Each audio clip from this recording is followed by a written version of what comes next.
We're taking our international panel immediately, so please remain seated, distinguished ladies and gentlemen.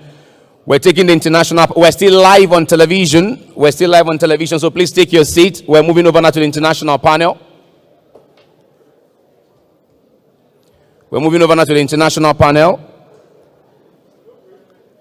We'll first take a presentation on the world oil outlook, sub-Saharan African perspectives to emerging trends, using our own national oil company as a case study. This presentation will be taken by the GMD of N.P.S.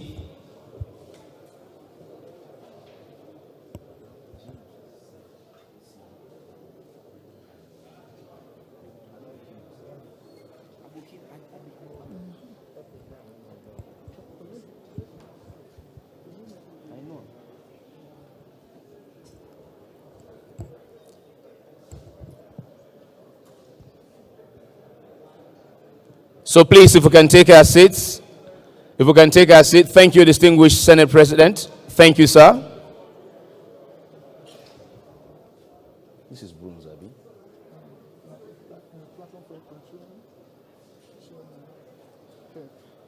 There's no way we could have brought everybody up here now.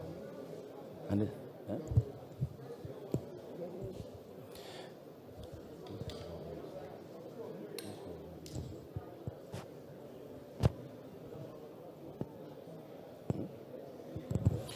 Okay, so thank you all very much. Thank you. James is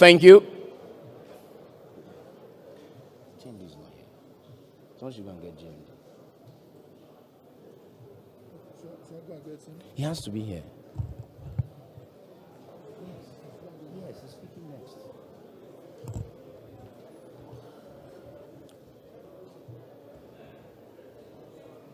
Please remain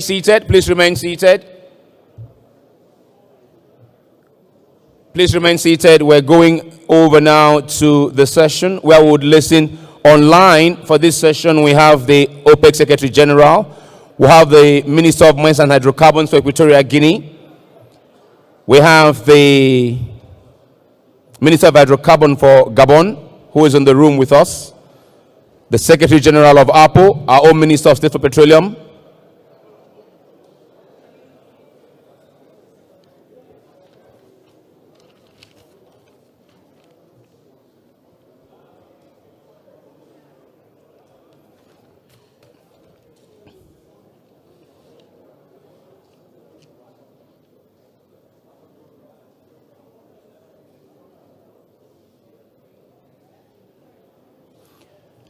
And this session will be moderated by the chairman of NIEC, the Nigerian Association of Energy Correspondents. We also have the director and CEO of the DPR on this session, as well as the president of Arab Women Investors Union.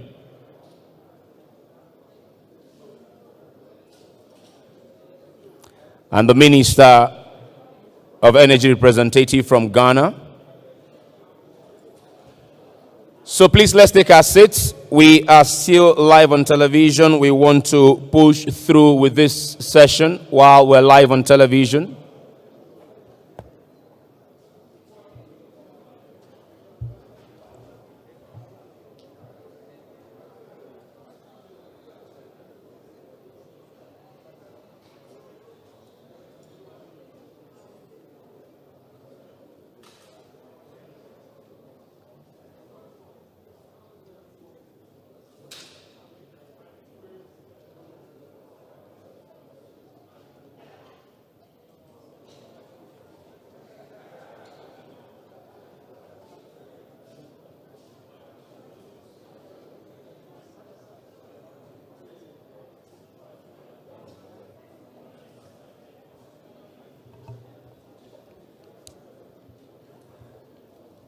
Kunle, can someone please get the GMD as we want to get this session started with him? Can someone please get the GMD? Let's start the session.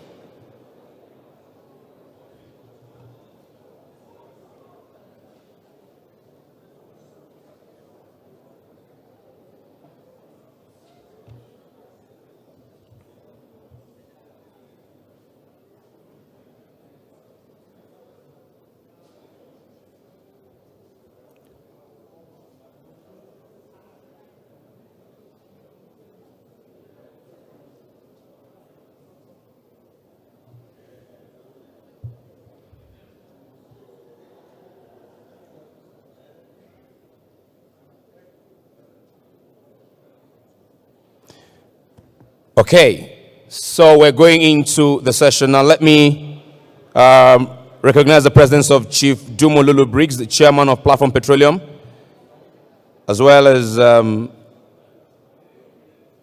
Osadebe John, the company's acting MD. Sub-Saharan African perspectives is what we're looking at, a case study of the NNPC. How should national oil companies position themselves in the next 20 years? Some are saying oil will not be relevant in the next 10. Many countries are switching from oil and gas to electric cars in the next few years. What should national oil companies be doing in the next 20? International oil companies like Total has changed their name from Total EMP to Total Energies. Please, can we take our seats as we're ready to go into the presentation now? Can we please take our seats? Thank you all very much.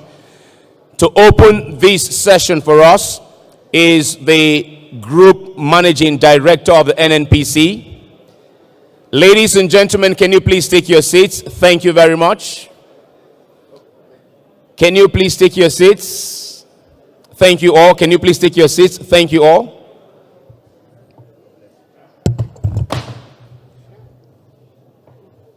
Can you please take your seats, please? Yes. Please take your seats. Please take your seats. Your Excellencies,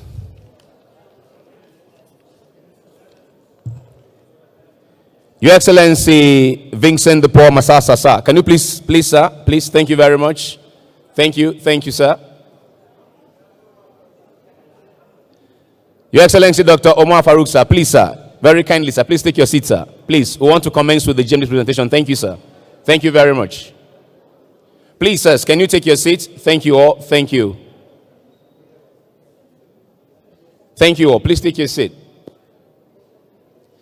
Those of you in the hall, can you please take your seats, please? Those at the rear of the hall, please.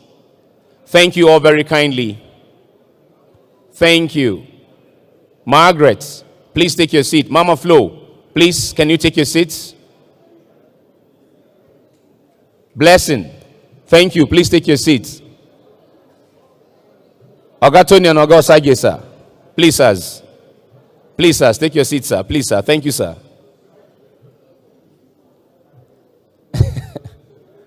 Okay. Thank you. Thank you all very much. Really appreciate it. Thank you all very much. Thank you. Now let's welcome the GMD of the NNPC, Mr. Mele Kyari, as he takes the opening keynote address presentation for this session on what should NOCs do or be doing for the next 20 years. Let's welcome Mr. Kyari, ladies and gentlemen. GMD NNPC. Thank you.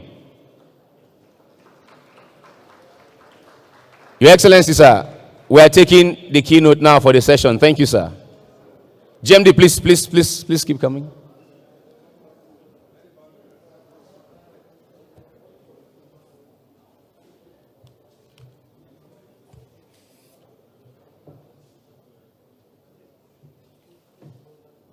You're welcome, sir. So, click everything. You can control your slide. This way? Okay, I can see there. You can see there. You need to just point this way or to your left. Thank you, sir.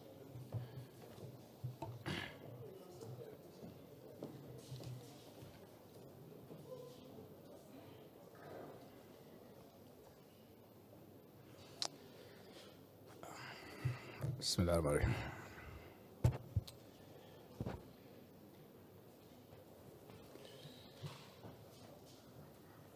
Very good afternoon, all.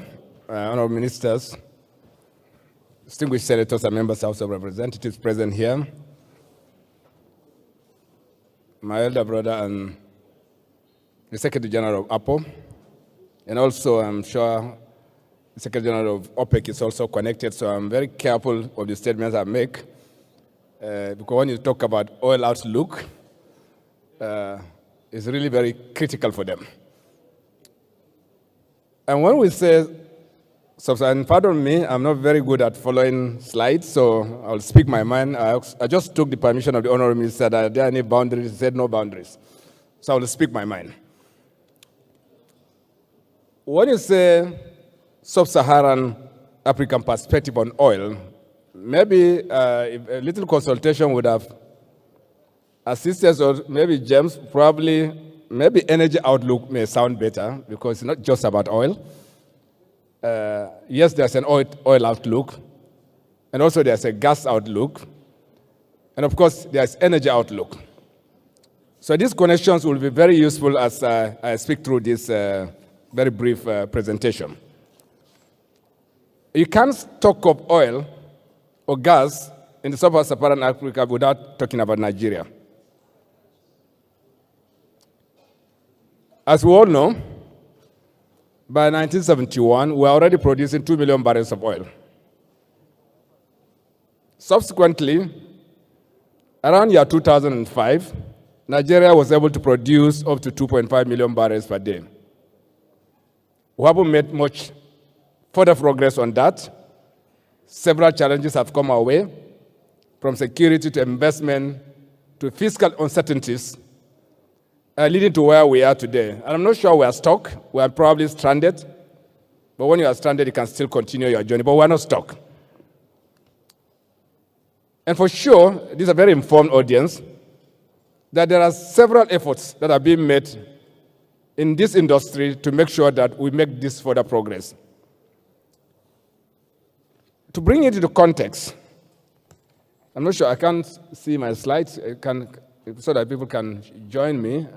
Organizers, I'm not able to move them forward. Please just excuse me for just 2 minutes so that you can see what I'm trying to say.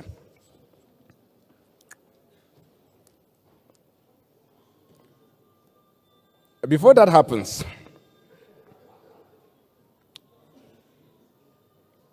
we all have ambition. We have an ambition as a country. We want to meet our reserves to hit 40 billion barrels per day, and also produce at least 3 million barrels per day, and extend our enormous gas resources. Now, putting this in context in the sub-Saharan Africa, you will see that 60% of oil reserves are resident in this country. Of course, others trail very, very far, maybe about 13% in Angola. But the rest of it is small bits and pieces. But mind you also that we are still finding oil even in this country. We are finding more oil. Yes, of course, we are also producing less oil. And that's the irony. And also, when you come to production itself, despite the small numbers that we see today, we are still making up to 43% of the entire production in the sub-Saharan Africa. It's accounted for by Nigeria.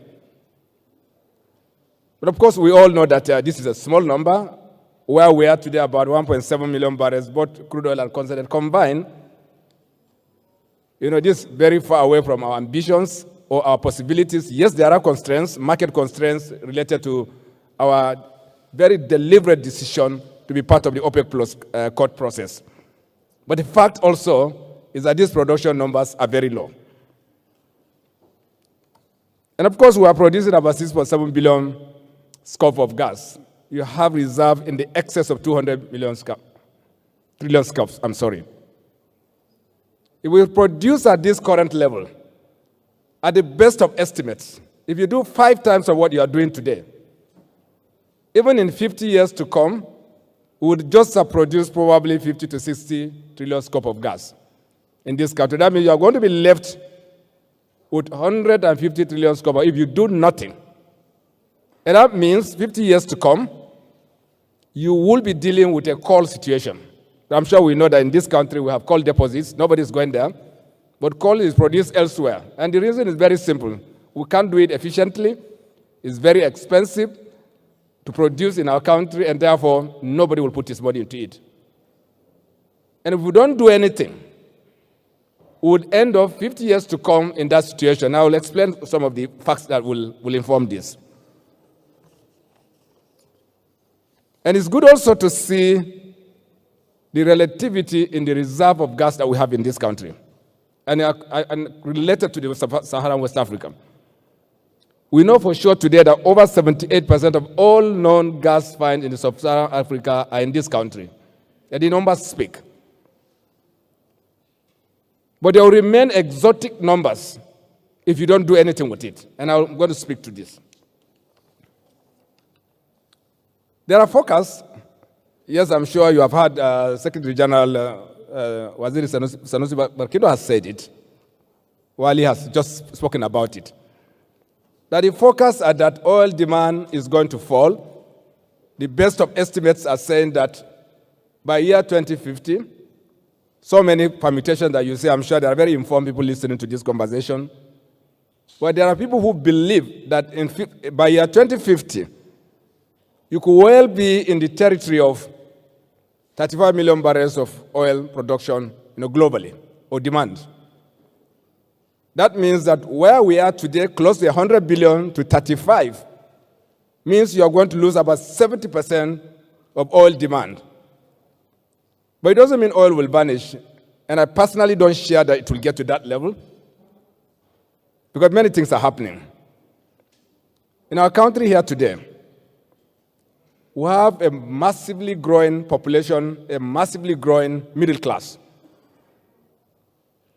The population growth in sub-Saharan Africa is such limits, in such extent, that no other region in the world. And economics are expanding, and I'm sure many of us here will recollect. Just a few years ago, 10 years ago, you can count the number of people who own cars. Just 20 years ago, just take it backwards 20 years ago and compare it to today. What it means is that you have an enormously growing middle class. Economies are growing. This country, yes, of course, we all know that it's the largest economy in Africa. But more importantly, it has grown close to twofold in 20 years. And therefore, if this works, and if this continues to sustain, it means that you're going to have more and more need for energy as we grow. Therefore, when demand is declining elsewhere, potentially, because that growth will be explained by what will happen in this region. And therefore, we don't see a situation where oil demand will fall in sub-Saharan African countries because the economies are growing, the choices we have are weaker. And all the transition issues, we agree completely. There must be there's energy transition going on. Climate change issues are coming up. But we are probably 50 to 60 years behind most of the most developed countries. And therefore, there's a catch-up to do. That catch-up means that you need energy. This energy expectedly can come from the cheapest source, which is the enormous natural gas resources that we have. And this is the reality that we are facing. So, but what is the world doing? Electricity, renewables are making huge progress. Total just changed its name to Total Energies. What it means is that we're not going to focus on oil only, we're going to do something different. And they have made it public. And very many companies are transforming. That's why me and my colleagues, even in the N.I.P.S, we are wondering whether the Nigeria National Petroleum Corporation will be the right name for this company.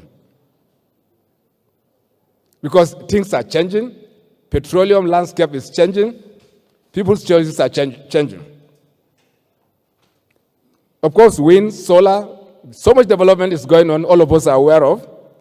Even in the sub-Saharan Africa, you will see significant return to the renewables by very many countries. It's not that fast, it's not that cheap, probably not even that efficient, but the reality is that efforts are being made to move towards the renewable. It is estimated that electric vehicles will reach 52% of total passenger vehicles in the year 2050. But you need to create the electricity. For us here, we know that we are energy deficient. In sub-Saharan Africa, we know also that energy is a key issue for us. So you can't have electric vehicles if you can't make batteries.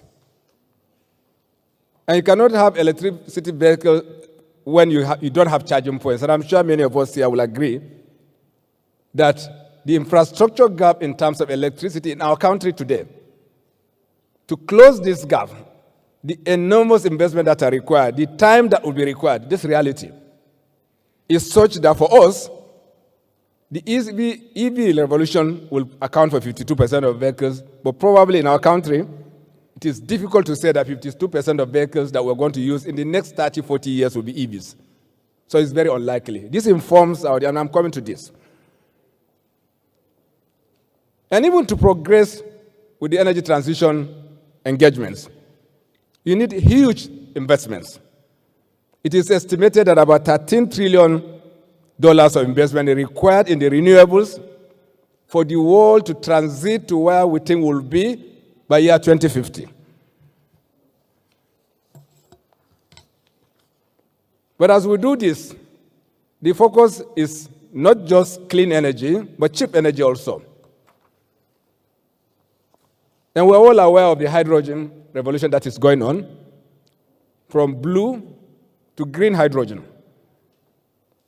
Blue hydrogen comes from gas. We all know this. And a number of our partners across the globe, and even locally, are making efforts towards seeing how can we create hydrogen from natural gas. And for us also as a country, and this region, in the sub-Saharan Africa region, it's a catch-up that we have to do. That we have the enormous gas resources. How can we share these resources? How can we produce these resources in a way that fits into the realities that we are facing today?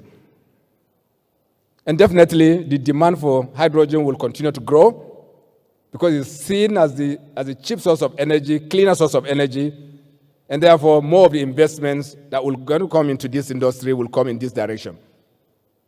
And we are all aware here, Honourable Minister, you know for sure that many banks are no longer investing in fossil fuel-related projects. They are very selective. They have to fit into the realities of today. There is a growing number of activist investors in very many boards. I'm sure one of our partners' board, two people were replaced so that they can have activist investors in the boards of those companies. What it means is that decision-making, even for investment, will be impacted. And of course, the banks come into this loop. Many banks today are unable to lend to oil and gas energy related. Just a very mundane level. I know an industry colleague who went to take mortgage in Switzerland for a house. He was told that because your earnings are going to come from oil and gas, we are not going to give you mortgage. So it's getting this bad. So for us in the sub-Saharan Africa, so what do we do? What are the emerging opportunities for us? As I've said earlier, there are growing finds for oil. Oil is found in the least of expected place, maybe in a geological sense. There are what we call the West African Transport Platform that is producing, that's now subject of oil discoveries in East Africa, also along the Rift Basin. Now, even in our country today, we have found commercial oil in the Rift Basin of this country. And that adds to the numbers that you have, but you have to also decide what you're going to do to it.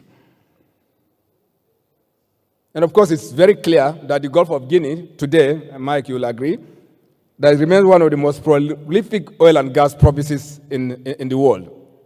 Despite everything you hear in the world, that this is the area of the world where new oil is found, where there's significant reserves that are in place without significant plan for developing them.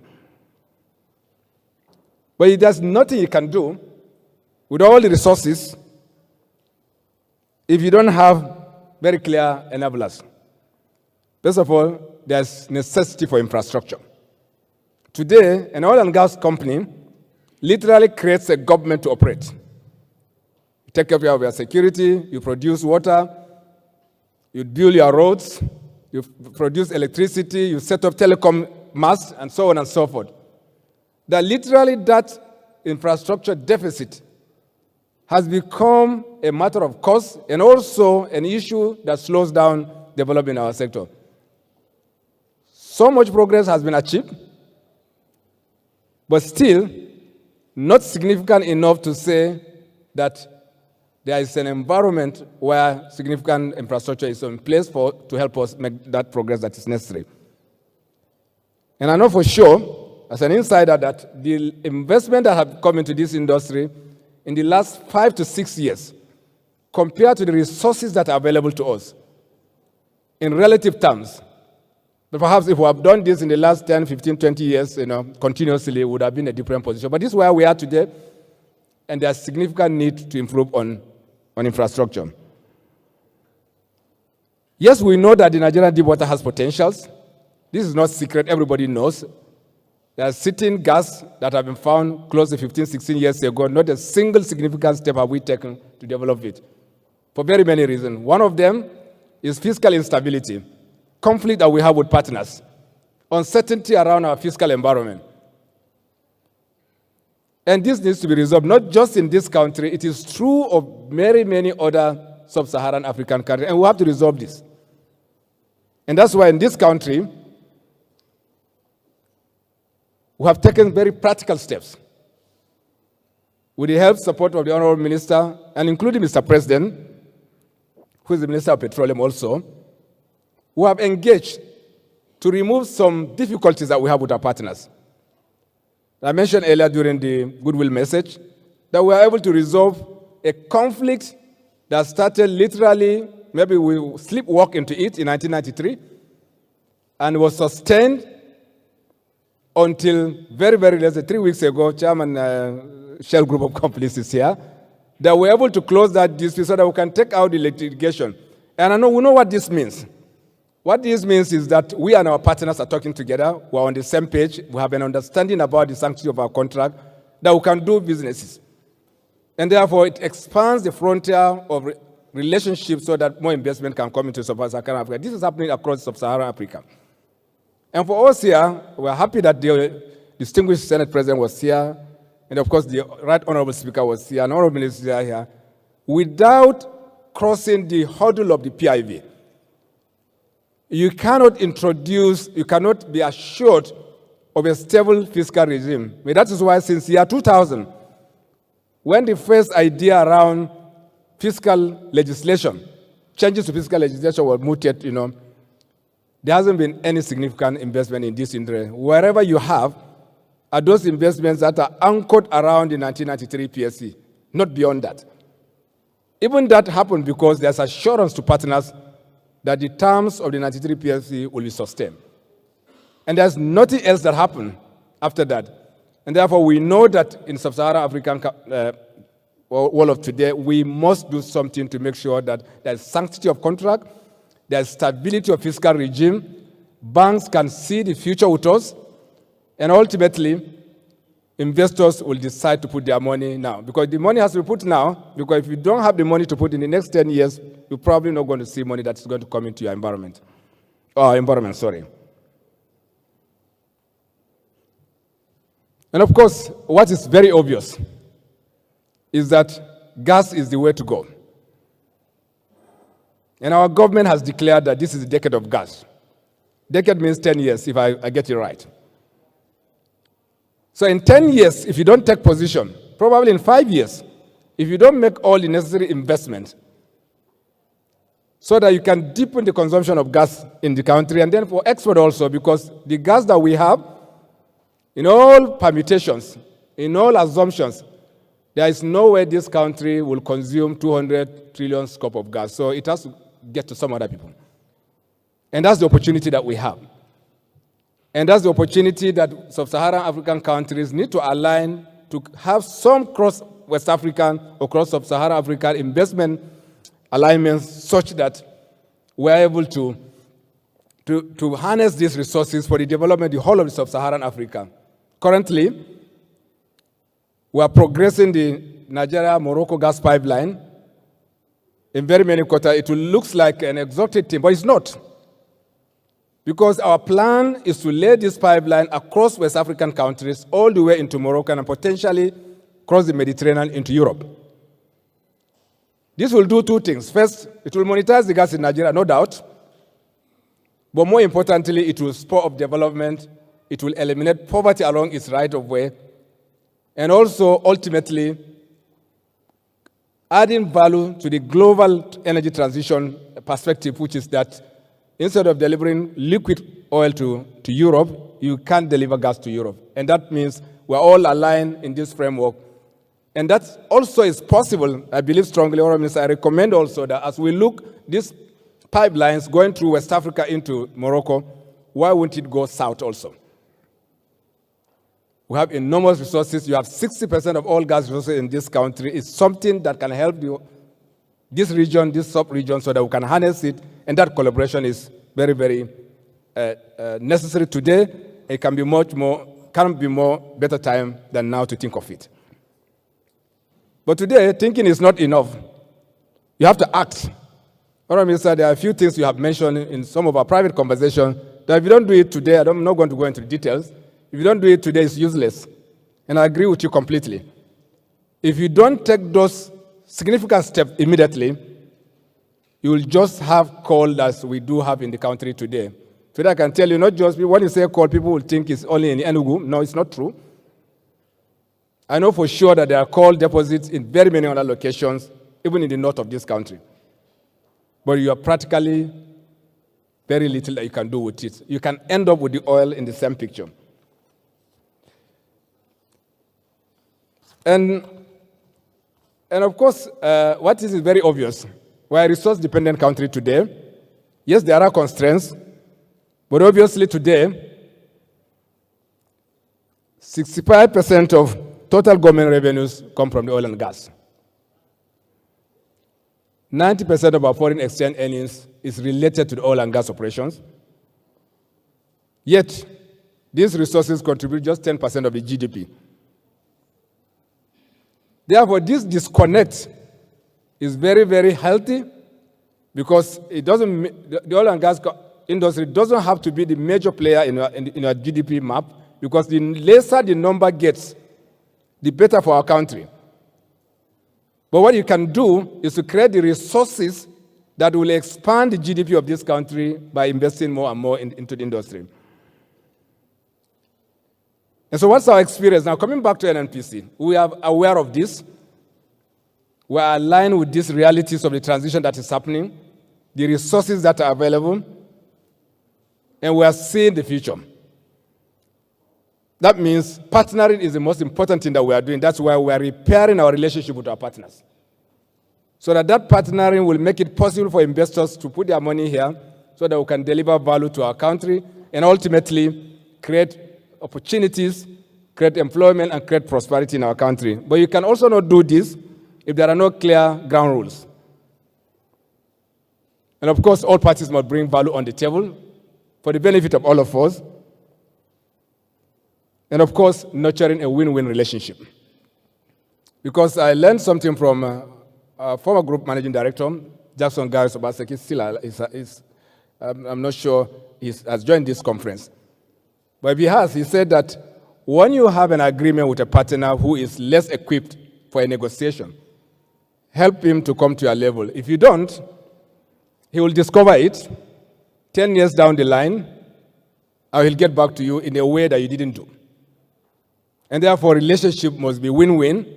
And that is why, as Honourable Minister is progressing the promulgation of the petroleum industry bill, we are conscious of our engagements. We have engaged our partners in a way that is different, which is what the Senate President has referred to. There is constant engagement between the minister and the federal government PIB team, constantly to see that what works and what wouldn't work. And we believe that at the end of the day, we're going to have a relationship that is win-win for all of us. And of course, technology is everything. For us, automation is everything, because if you don't automate your system and your process, it cannot be efficient. If you are not efficient, you have high cost. If you have high cost, you are not going to deliver value to your partners. We are very focused on this, and this is our experience, and this has worked for us in the last 2 to 3 years.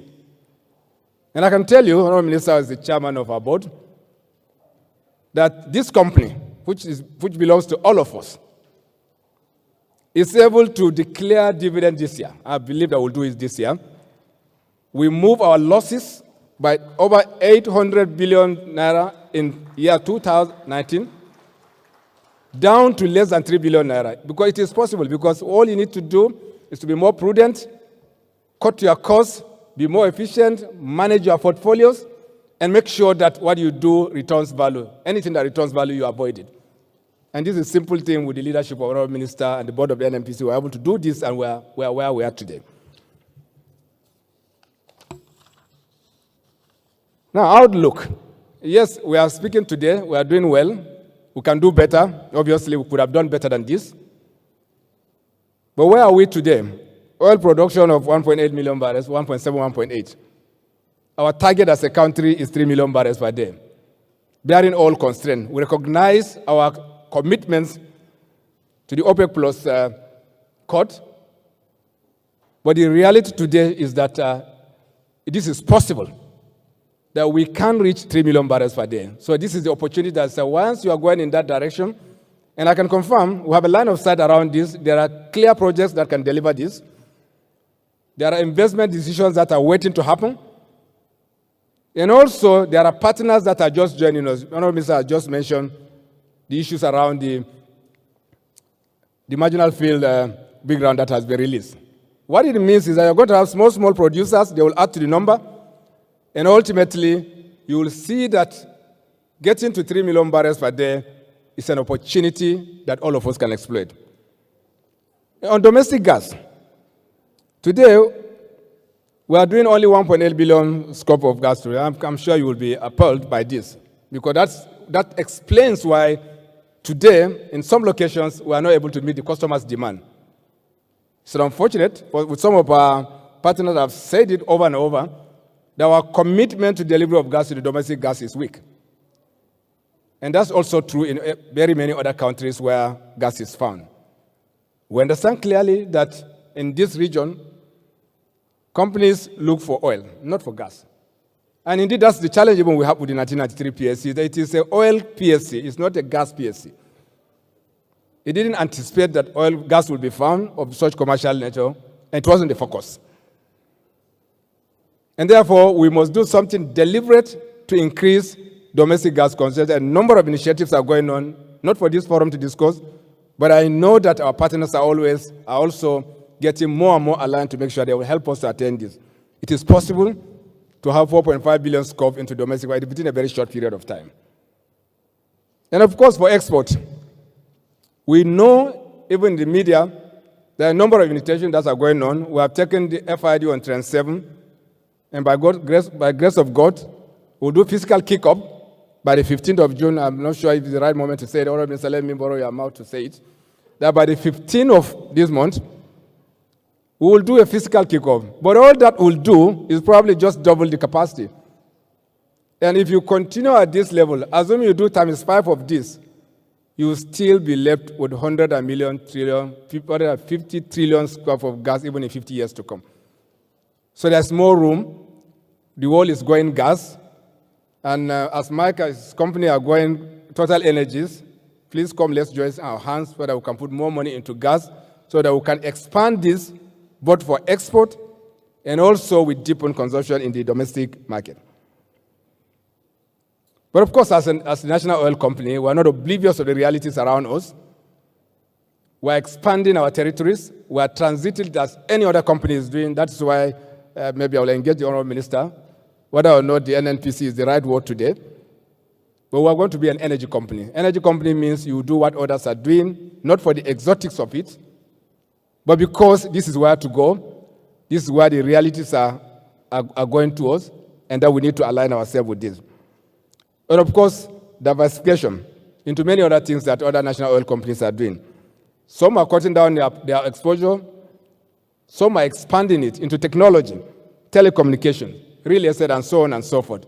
These are the choices national oil companies make today. They go into gas-based industries, and so on and so forth. This is what we're also trying to do. And of course, at the bottom of it all, this is a very transparent world today. There is nothing hidden today. Probably things even we do in our bedrooms now become on WhatsApp. This is the reality of our industry. Therefore, no company in this industry, whether national oil company or not, and particularly more so for national oil companies in the sub-Saharan African countries, that they must imbibe the spirit of transparency and accountability. Transparent to your shareholders, transparent to the public, and also accountable to your shareholders. This is very easy to do. It's not costly.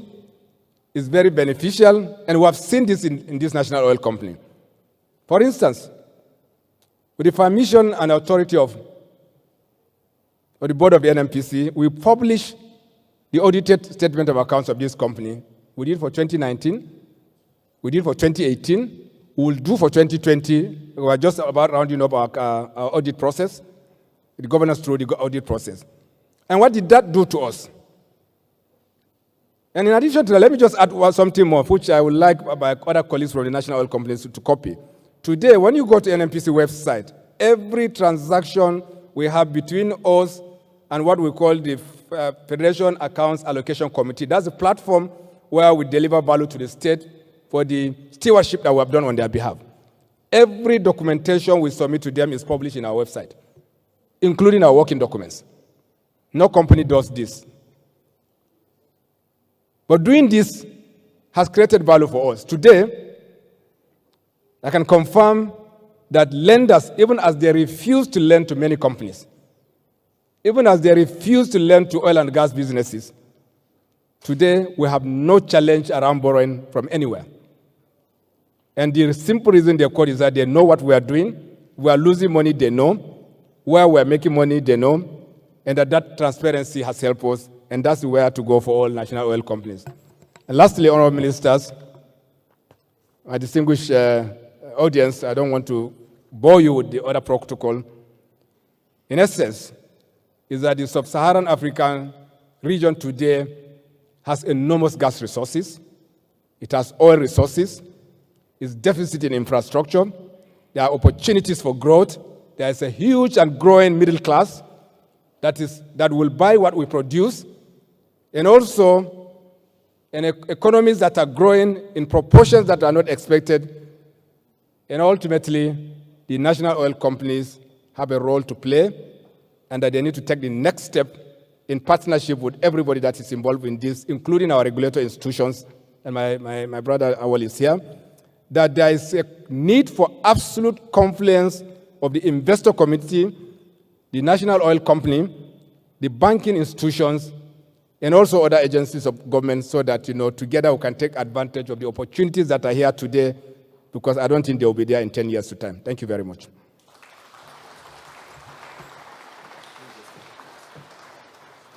Let me have this one. No, let me keep it. No, this is yours. Thank you, sir. Thank you very much. The Group Managing Director of the NNPC, making a clear case of where the sub-Saharan national oil companies should be focusing on in the next 2 decades. Without wasting any more time, we are moving on to the international panel. That presentation has set the tone. Let me now bring up our panel members who will be doing justice to the conversation. Joining us live via Zoom is His Excellency Gabriel Mbaga Obiang Lima, Minister of Mines and Hydrocarbon of Equatorial Guinea. Can we please say hello to Mr. Obiang? Okay. Hello, sir. Brilliant. I want to be sure I can hear you. I want to be sure I can, before I hand over to my... Yes, give me a round of applause. Can you unmute yourself and say something?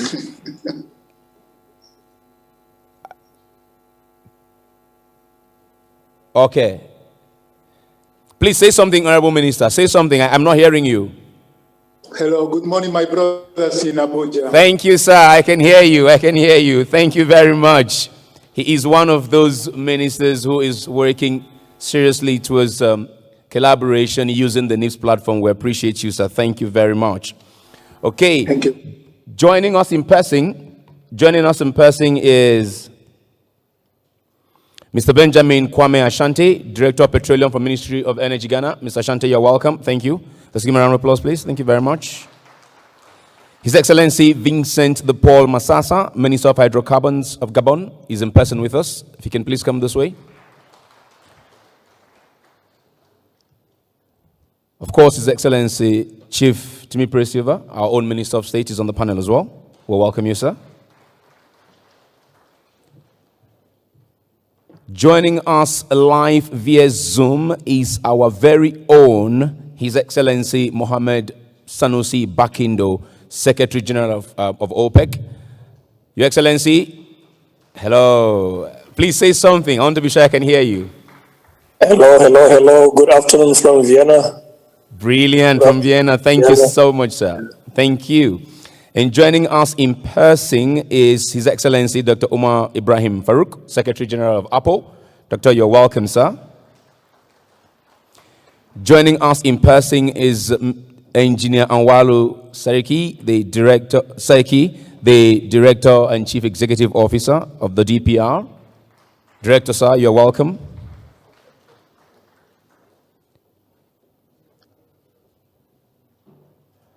I'd like to know if His Excellency Sagari is represented, the Minister from Mali. Okay, joining us in person as well is the President of Arab Women Investors Union, Dr. Hoda. Yes, sir. Dr. Hoda, please step forward. Okay, so to drive the conversation for us is the Chairman of the Nigerian Association of Energy Correspondents, our very own Olu Phillips, a correspondent as well with Channels Television.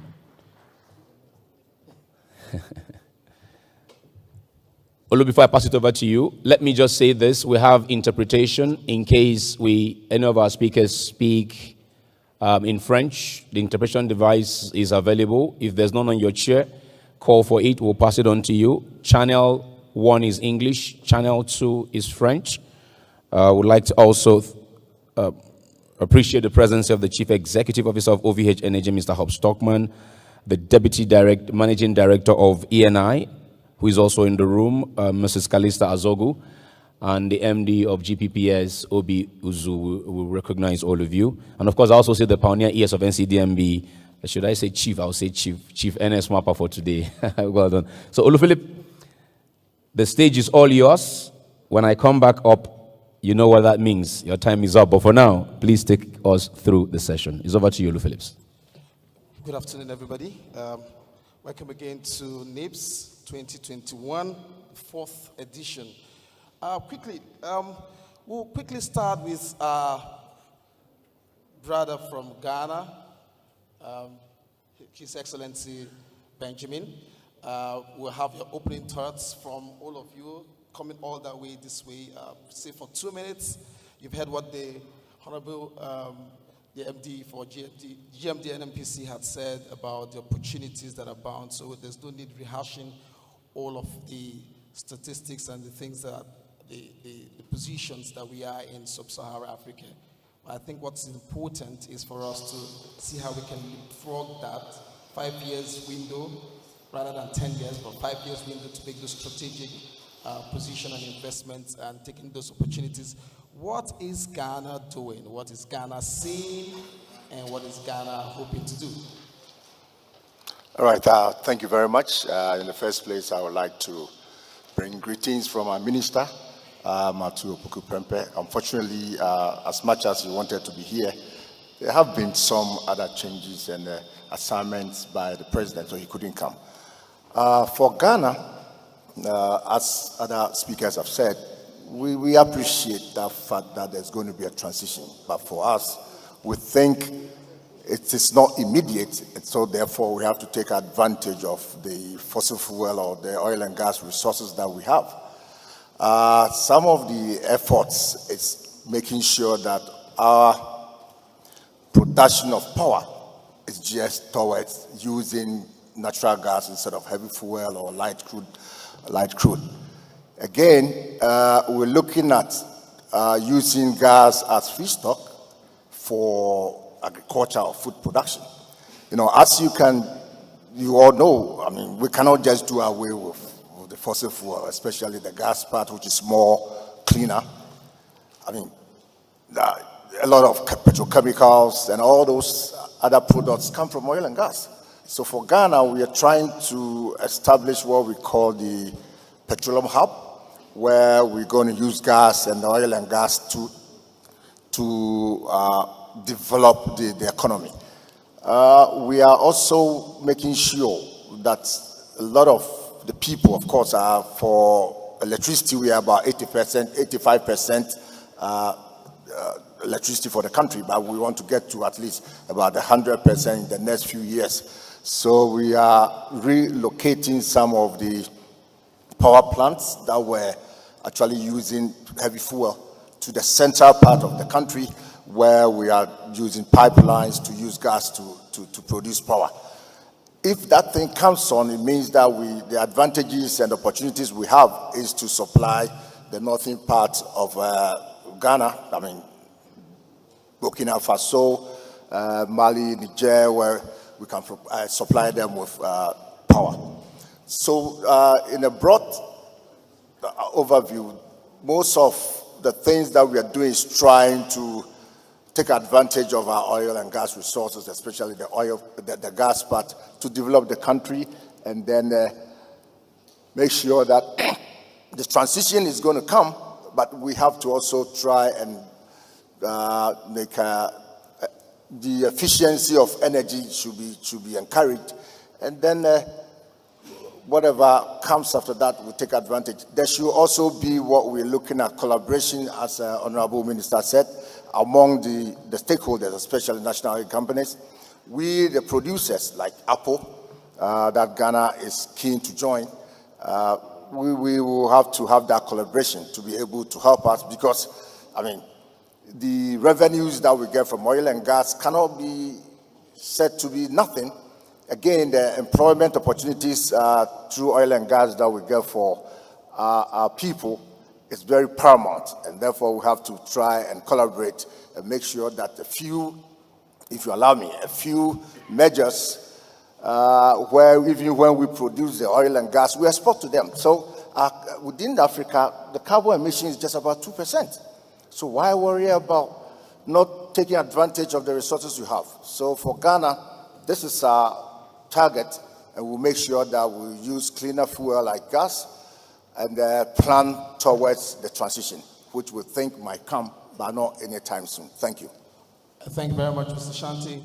Benjamin. Dr. Farouk, what kind of conversations are going on around the Apple as far as transition is concerned? Is it more of potentials in terms of what you can do amongst your people, or is there a palpable fear as to regards what the transition is about? I mean, I don't know your opening remarks as far as this is concerned.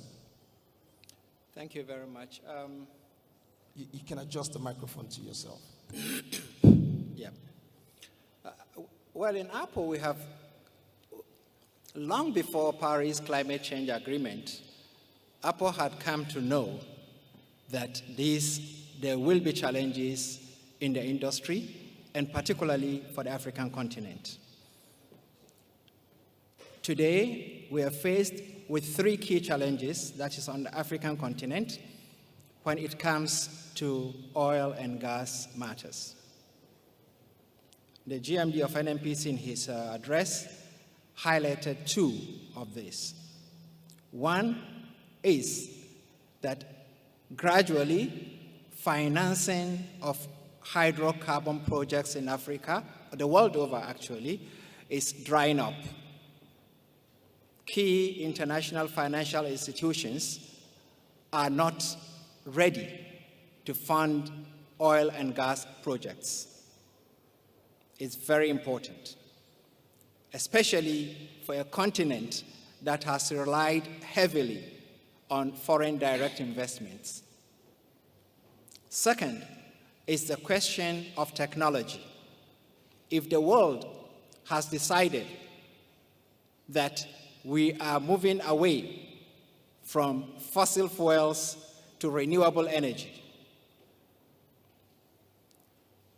what follows suit is that the technology for fossil fuel development is also going to be abandoned. And this is already happening. You go to some key institutions in the world that have made name as centers of petroleum studies, petroleum innovation. They've woken up today to say that they are shutting down their faculties of petroleum studies. And what this means is that other research institutions that are working to improve the capacities of the industry are also going to abandon it. I give a very good example, the Imperial College. Most of our best petroleum engineers went there. And from next year, you can't go because they are not going to do anything about petroleum, because they want to be seen to be in line with what the policy makers of the world have determined as. Apart from technology, we are also talking about human capacity. To date, most of the African continent, we rely on the West, on America, on Europe, when we send our people for training, for them to come back to be good petroleum engineers, operators, etc. Now, if we wake up to find that the institutions that we send these people to come back as experts are not there for us to send them to, what happens? Apple had anticipated these challenges, and on the financing, Apple used to have the Apple Fund for Technical Cooperation. It was 100% sovereign fund, funds contributed by member countries of Apple. In our reform, we decided. Yes. Okay, so as a visitor to the OPEC library, you would see sometimes 10-year projection, world outlook up to 2040, up to 2050. To my mind, my contemplation would be that nobody saw COVID. And I don't know how much of that was factored in those projections. And if that was not properly captured as to some of the things that could have been exigencies that could have interjected the processes and the outlooks. OPEC Secretary General, sir, what is OPEC looking at? Is it a case of fossil versus renewable, or there's going to be a tangent at some point, a nexus where we can begin to have a smooth transition? What kind of conversation and what kind of discussion is happening around, especially with the joint corporation, OPEC and non-OPEC?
to ensure that this bill is passed and signed into law to put at rest these uncertainties that we are dealing with, which are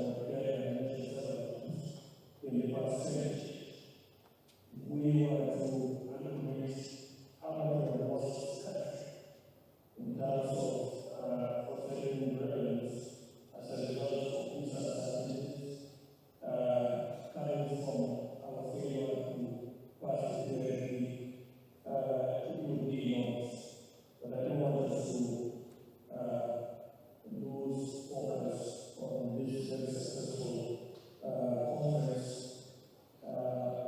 going forward. Now, the issues that have been raised, the discussions that are ongoing, focusing on the African continent and the energy transition. Yes, although I remember we visited Nigeria and spent quite some time in Nigeria talking to our analysts and very good students, and I saw the reports after we came back to Nigeria and we had captured a lot of the issues. Now, the fundamentals are as follows. Oil and gas, as we have heard from some of the speakers today during the morning session, will continue to account for over 50% the global energy mix by the year 2050. These are statements as we speak. Oil will account for about 28%, gas will account for about 35 to 36%, and if you factor in coal, will still be accounted for about 30%. What about the resources? What about the underground resources? I can confirm to you that despite the lack of adequate investments in the years past that I referred to in my keynote address, beginning from the start of 2014-2016 and the current year cycle 2020-2021, we have nearly 1.5 trillion barrels of crude oil gas that are lost. So, what we need is to continue to replace the produced barrels and explore and produce them in the most climate-friendly manner, deploy technology in order to meet not only current demand, which is growing, but future demand. You are seeing several presentations today that the global population will increase from between 1.7 billion people to about 2 billion people by the year 2045-2050. The global economy will develop, and despite the setbacks of the pandemic, we are forced to resume growth in a very sustainable manner that will lead to the recovery of the current global economy by 2045. Now, when we talk about transition, we are talking of two sides of it. One is climate change. The other side of the coin is inequality. In Africa, we know that we don't have to lecture on the effects of climate change because we live it. From Cape to Cairo, you will see devastating impacts of climate change on our ecosystem. And here I must commend our governments across the country for doing their best with legal resources, competing for the development needs, but yet taking more measures in addressing climate change. The other side of this coin is involved. Your father was common here in the sea. Our numbers here in the secretary are seen. Nearly 45% of the population of Sahara Africa have no access to electricity. In the auction that Farouk referred to, we hosted virtually last week with the African continent, we were told that 600 million people in Sahara Africa have no access to electricity. And nearly 900 million people have no access to clean cooking gas. That's about 85% of the population. Therefore, this transition, as far as all is concerned, and we share the same with Apple, Africa, and other institutions in Africa, has to be comprehensive, it has to be inclusive, where no one is left behind. The African continent cannot be left behind. These additional populations coming, the vast majority will be coming from Africa and other developing countries. People cannot be left to the vagaries of climate change, as well as the impact of energy poverty in perpetuity. For us, the transition is not from one source of energy or sources to another source. It is not from hydrocarbons to renewables. In OPEC, we are not climate deniers. We believe that the world, and Africa in particular, needs all the sources of energy to continue to meet the current and future demand. And therefore, we encourage all our member countries to continue to invest in renewables, but also to continue to meet the demand for hydrocarbons. The world will be looking up to Africa as the growing end of the global economy to play this role.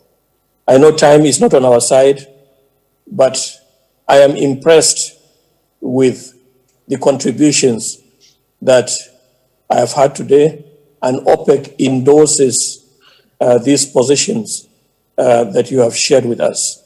Thank you, Olu. Thank you, Secretary General. So clearly, to my mind, it is a domesticated conversation, reason maybe why we have a lot of heads of agencies from other countries, especially in Africa, discussing this. And what that tells me, for instance, Honorable Minister for State, if you may help give us your words. So clearly the renewables are not in doubt, but we need to begin to understand what conveyor belt or what content you want to use in terms of this transition and help your transition as far as your local domesticated needs are concerned. So how do you think, I mean, if I may ask, how do you think governments can crystallize contents that will eventually help to achieve national aspirations, using the Nigerian example? Thank you very much, Olu. Let me start from the very beginning. I would like to say that in a fairer world, we'll be, as a country and as a continent, part of the defining process. Why I say this is, when you talk about renewable energies, are you talking about actually renewables, or you are talking about cleaner energy? Because you talk about renewable energy, yes, you can have rice as a source of energy, because from rice you can produce ethanol. But is that sustainable? That's going to tilt the global food security if you now begin to use rice as a source for production of ethanol.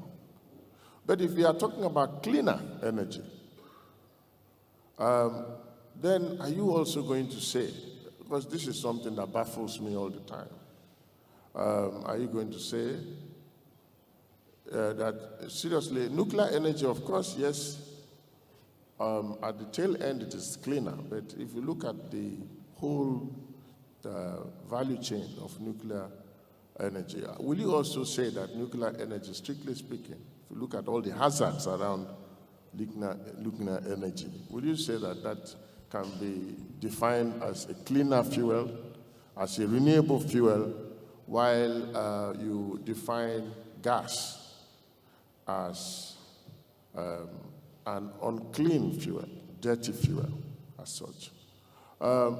Those are the kinds of things, definition that we want to be part of as Africa and as Nigeria. That's really what platforms like NIPS seek to achieve.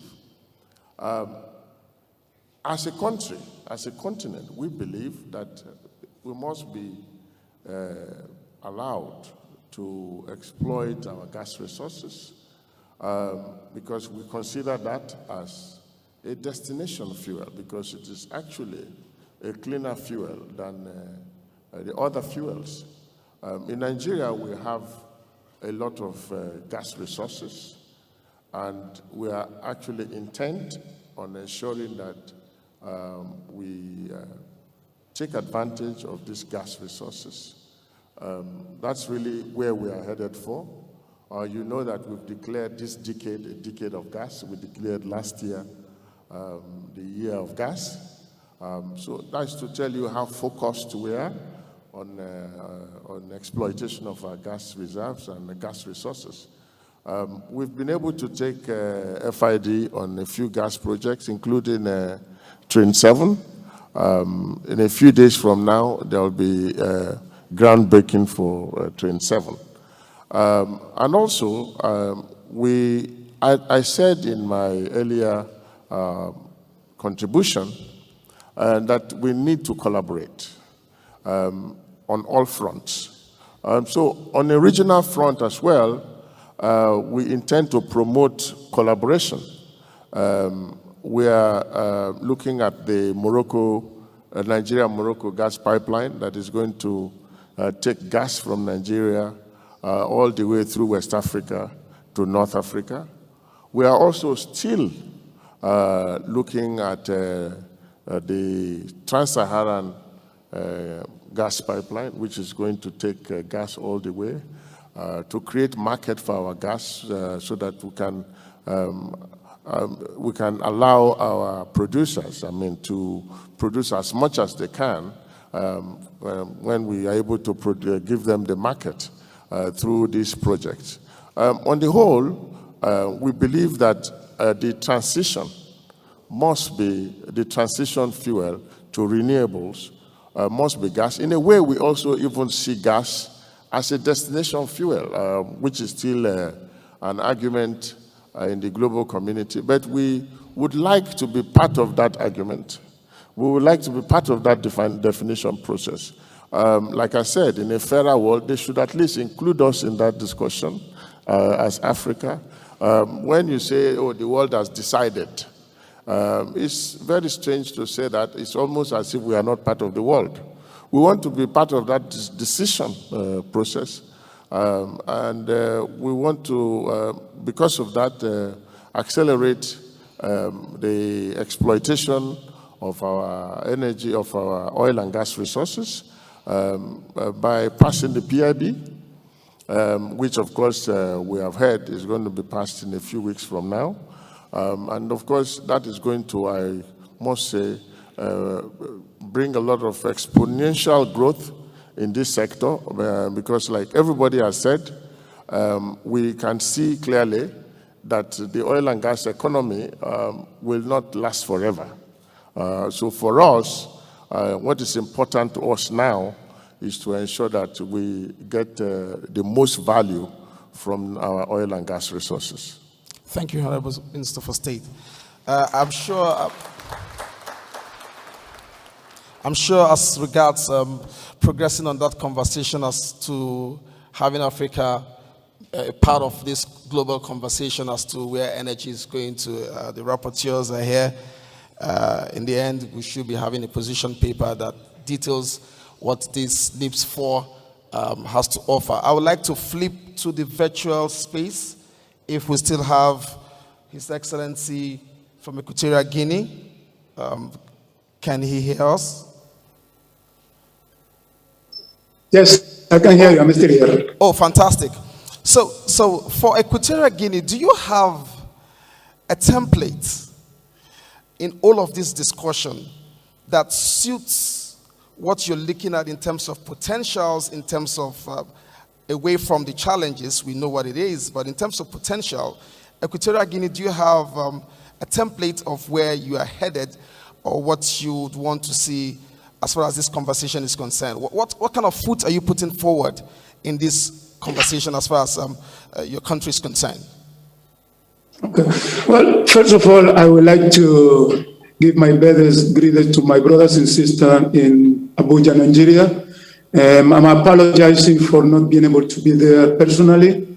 I am extremely sorry because, and this comes from my heart because I do enjoy to be in Abuja, especially for my delicious wallow rice and my spicy pepper soup. So I have to wait until next year to continue with that. And at the same time, I want to thank my brother, Minister Silva, also my brother in Gabon, for always welcome me to be there. And like I say, I feel very bad not being in Abuja today. It's a pleasure to see, even though it's virtual, to my big father, even though he called me brother, His Excellency Mohamed Barkindo and Omar Farouk. I keep saying it, and I think it's belief. I have learned a lot from them.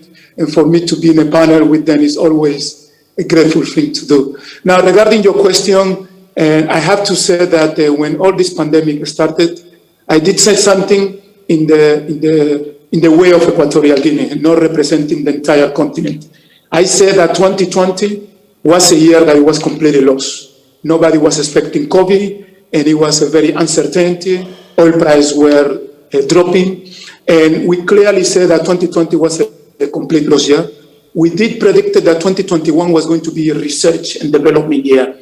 We were going to see how we were going to be coming after all this pandemic, and clearly 2022, we believe, is the new recovery year.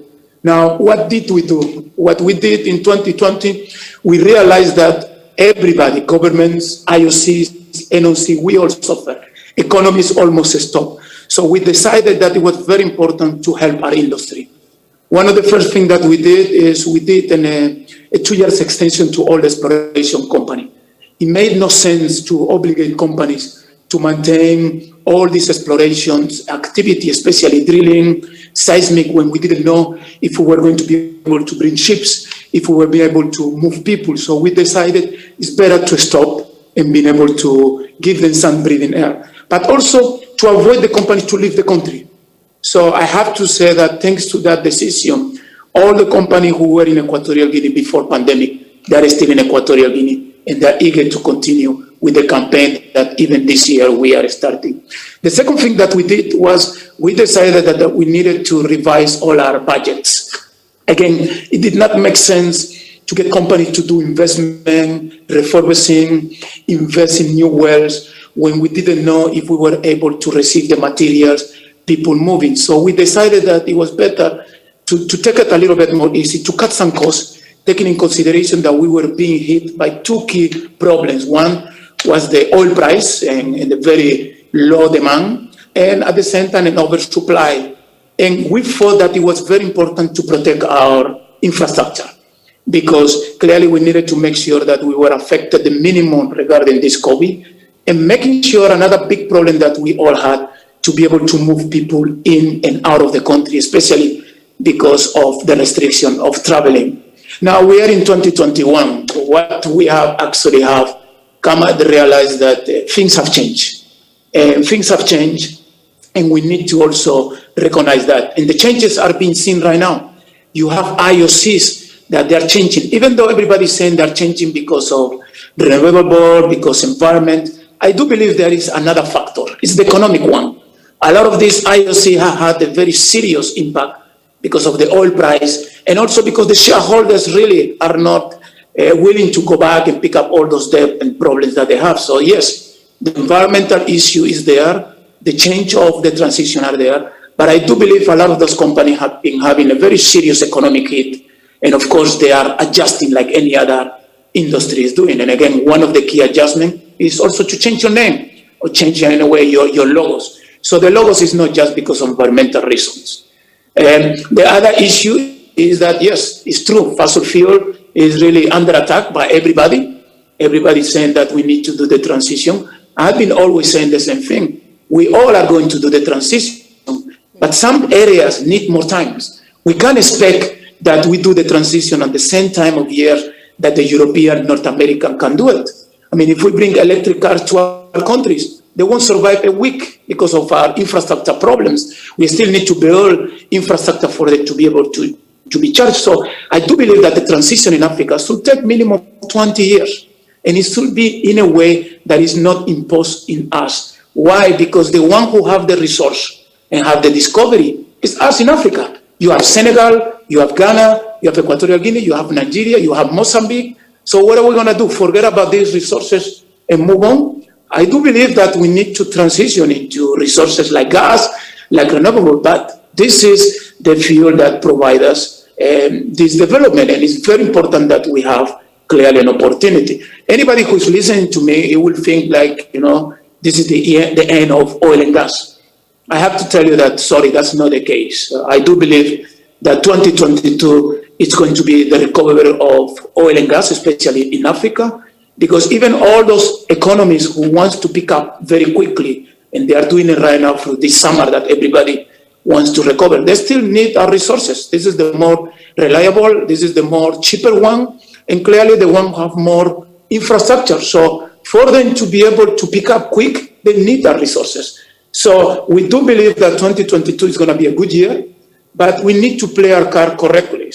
One of the things that we need to be able to realize is what all the panelists are saying. The future is going to be gas, and we need to be able to start investing in gas utilization. Equatorial Guinea is a small country, but we learn a lot through countries like Ghana, like Nigeria, even Algeria. When we study an oil industry, they say, do not forget about the gas. In Equatorial Guinea, we have the methanol plant, we have electricity by gas, we have done many things with gas. So, and that really have helped us in difficult times because we were able to balance between the oil production and the gas production. And of course, we have proved that gas, you can also make money, revenue through gas.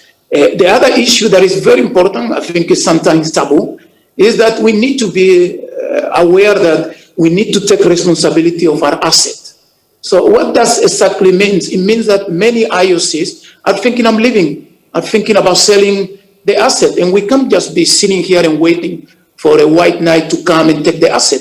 We need to start taking responsibility of our own assets and be more responsible of that. And this is something that is going to be very important because African countries, national oil companies, need to start taking charge of resources and being able to be more independent. And of course, the other key one is also the downstream.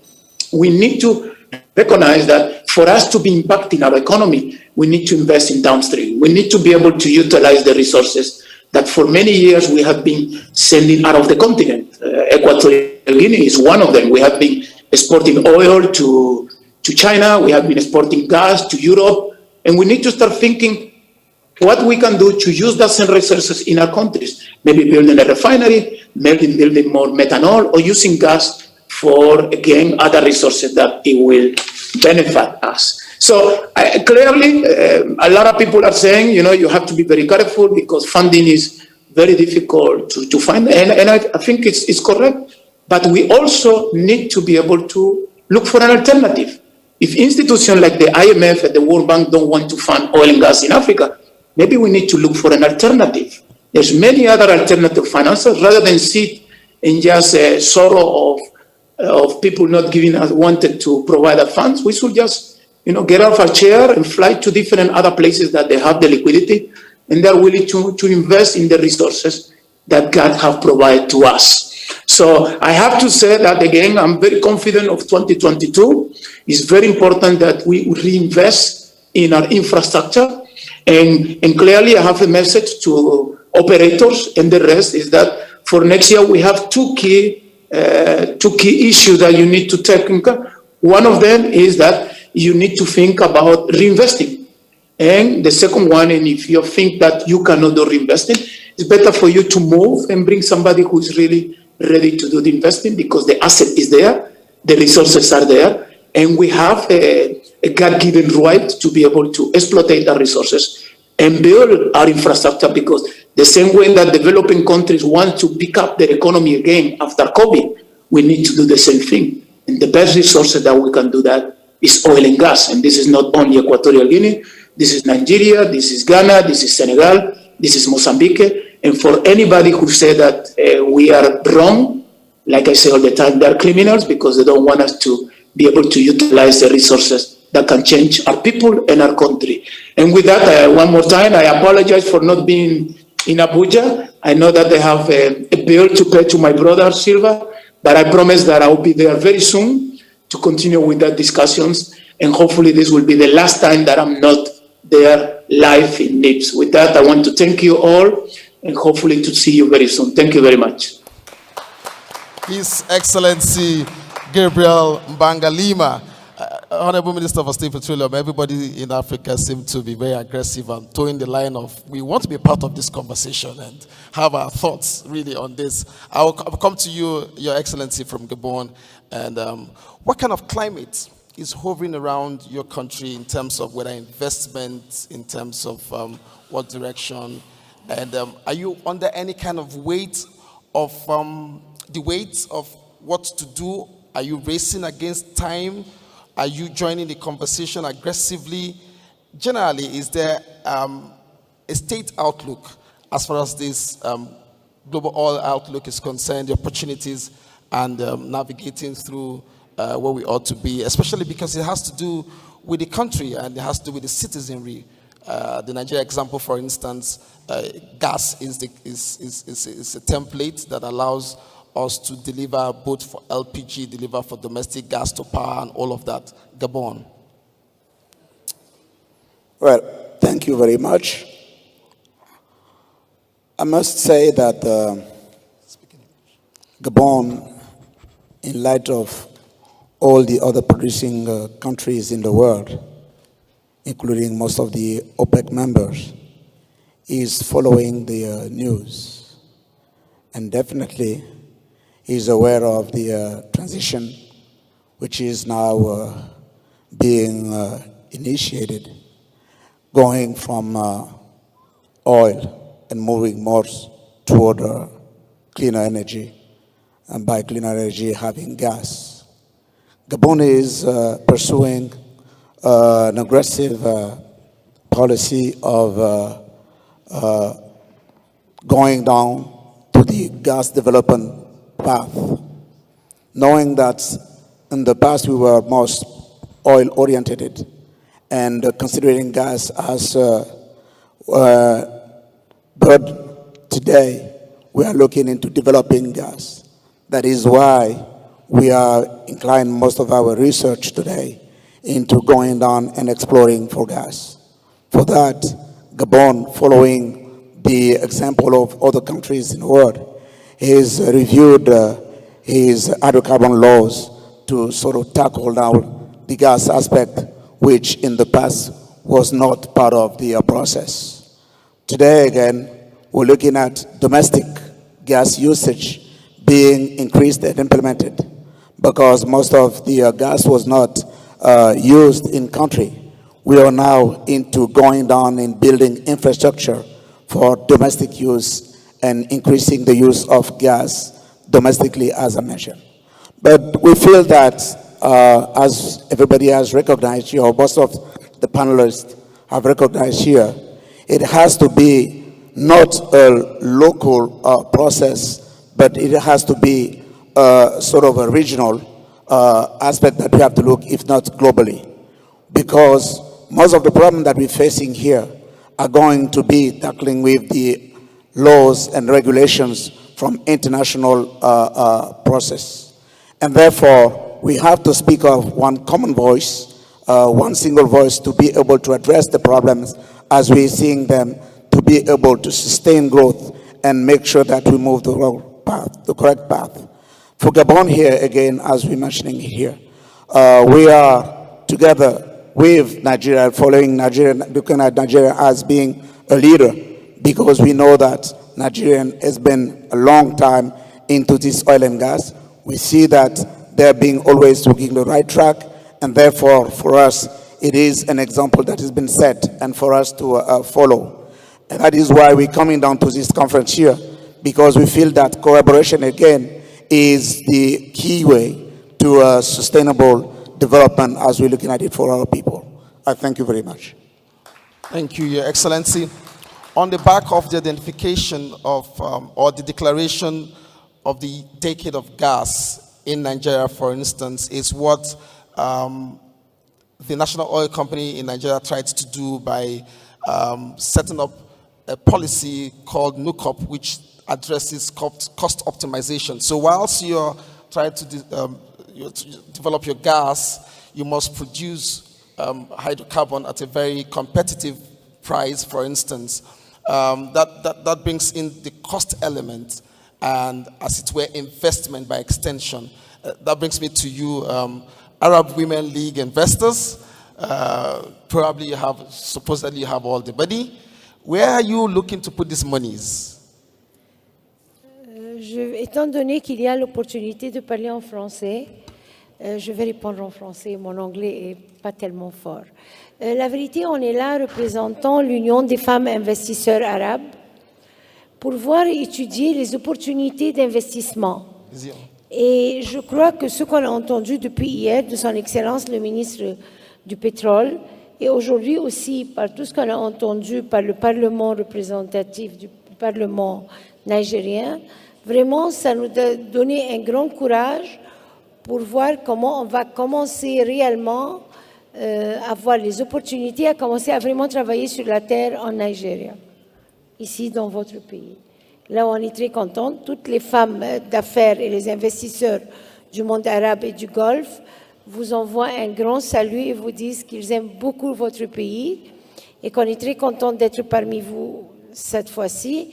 Et vraiment, on va étudier très sérieusement avec son Excellence le ministère du Pétrole et vos responsables comment on peut commencer des étapes actuelles et réelles.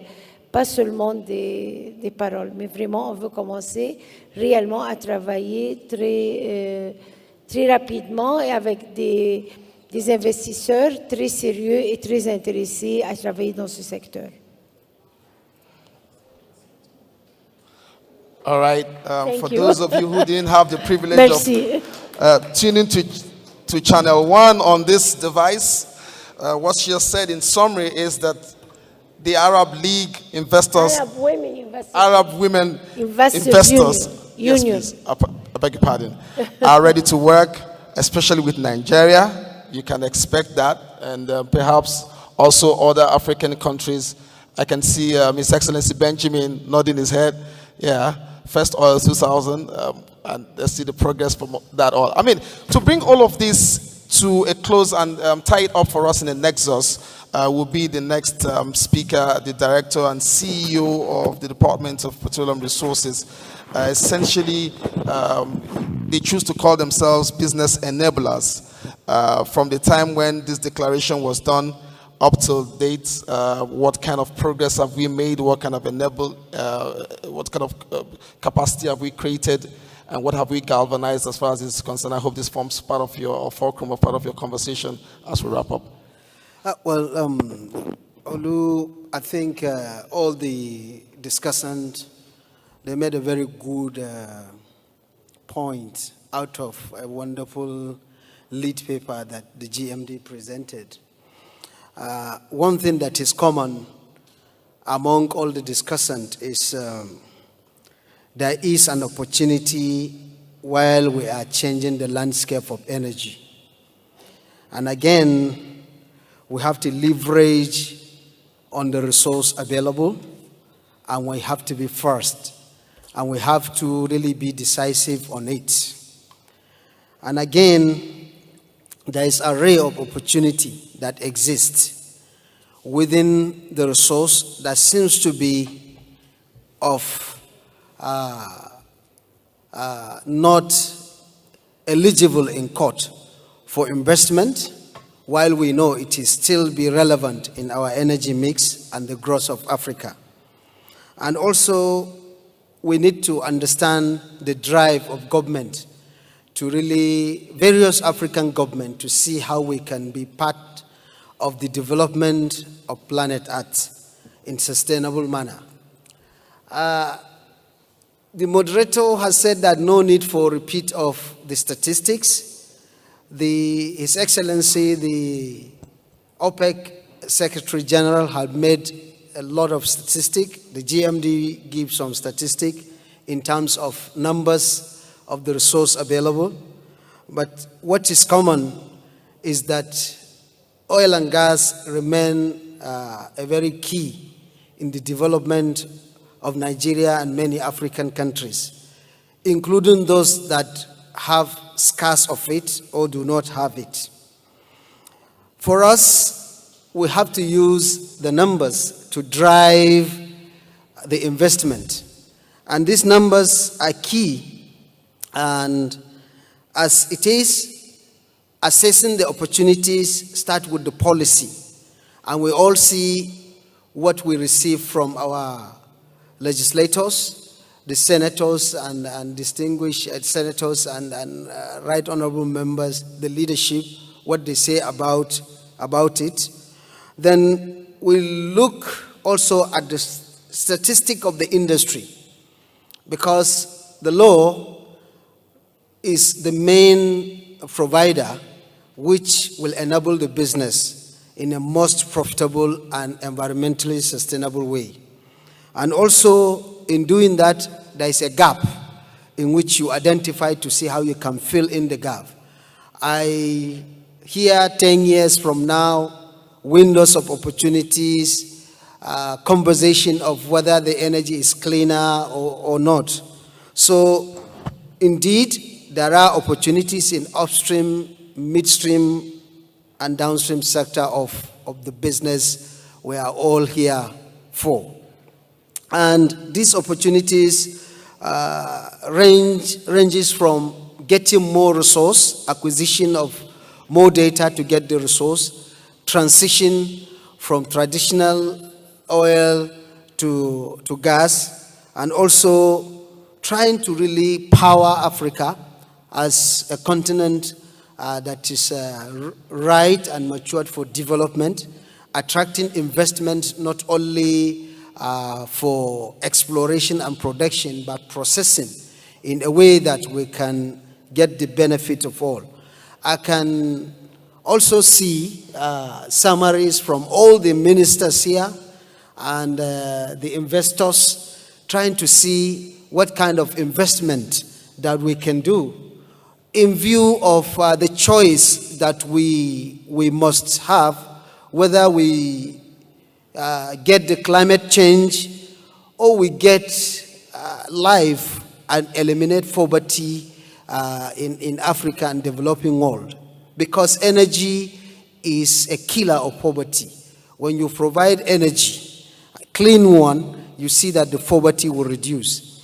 I can get from the lead paper that there is a growing middle class and there is a growing need for utilization of vehicles that may use fossil fuel or those that may use electricity. But this electricity, it must be generated somehow.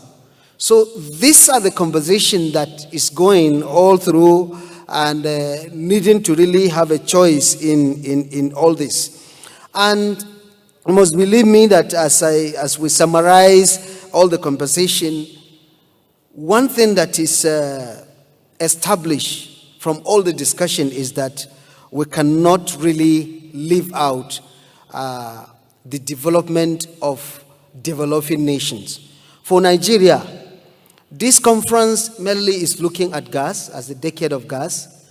I see decade of gas as decade of opportunities, because transiting to gas, definitely it will improve on our GDP, even though the lead papers say that when you see more contribution to GDP, you should not be happy. But we need to really contribute to GDP, and we also need to derive wealth creation through investment in especially gas, as everybody is saying.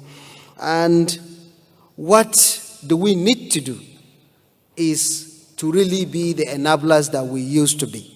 The governments of Africa, specifically for Nigeria, I can say that I can quote Mr. President, where he said that Nigeria is ready and acceptable for investment from all interested countries, individuals and partners, which he said he's assuring all the investors into this country for security and high return on investment.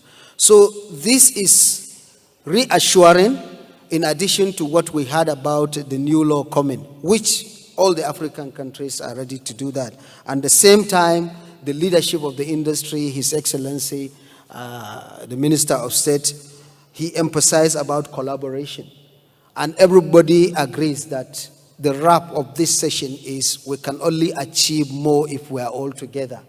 So, and for us in DPR, we are not just regulators. We are opportunity providers and we are business enablers. We do believe that it can only happen when we collaborate, and Africa needs to be part of the discussion of what energy is really sustainable and what energy is clean, and how can we use this opportunity to create more investment in a way that it will benefit humanity. So with that, I can say that we have a long discussion to really create that opportunity for our countries, for our continent, and to woo the investors of developed nations to see that not only taking investment out of oil, gas, hydrogen, and more green energy, as Total changed the name to energies, I think we look at that in a way that we skew it in a way it will develop the African energy security. So with that, I thank you for listening. Thank you, Dr. Saki Awalu. Clearly, what we have heard, or what I've heard from this conversation from all of the representatives of various governments, is that there's a clear understanding that we need to collaborate, and there is one way not to go. If you take the example of coal in Nigeria, it's one way not to go, so that if you are in a hole, you don't continue to dig further. And gas has been identified. Interestingly, everybody supports the idea of using resources to develop their various countries and to grow their economies. Collaboration, we hear that very strongly here, that these governments are ready to collaborate to lift up people from poverty and raise a very strong middle class, which is very interesting to hear and to note. And the role of fossil, as it were, when we discussed gas as regards associated to oil, interestingly, since the Senate President had said that that law will be passed this month, that begins to create even local content opportunities, because when these laws are passed, they become a clear indication as to what direction countries should be going, especially countries like Nigeria. It's about legislation, it's about identification of these modalities and crossing the T's and dotting the I's. At this point, I must say thank you very much to Your Excellencies, all the way from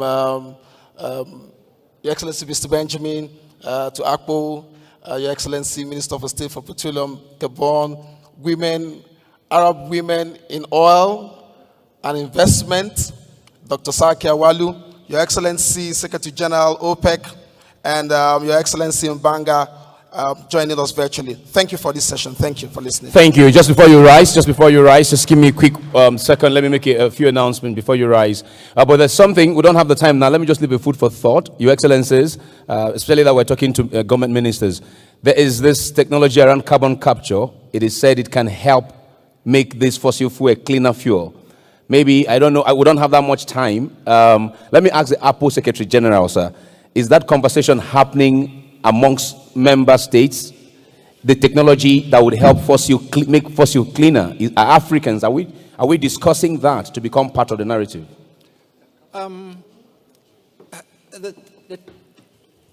The technology of making oil and gas or hydrocarbons cleaner has existed for quite some time.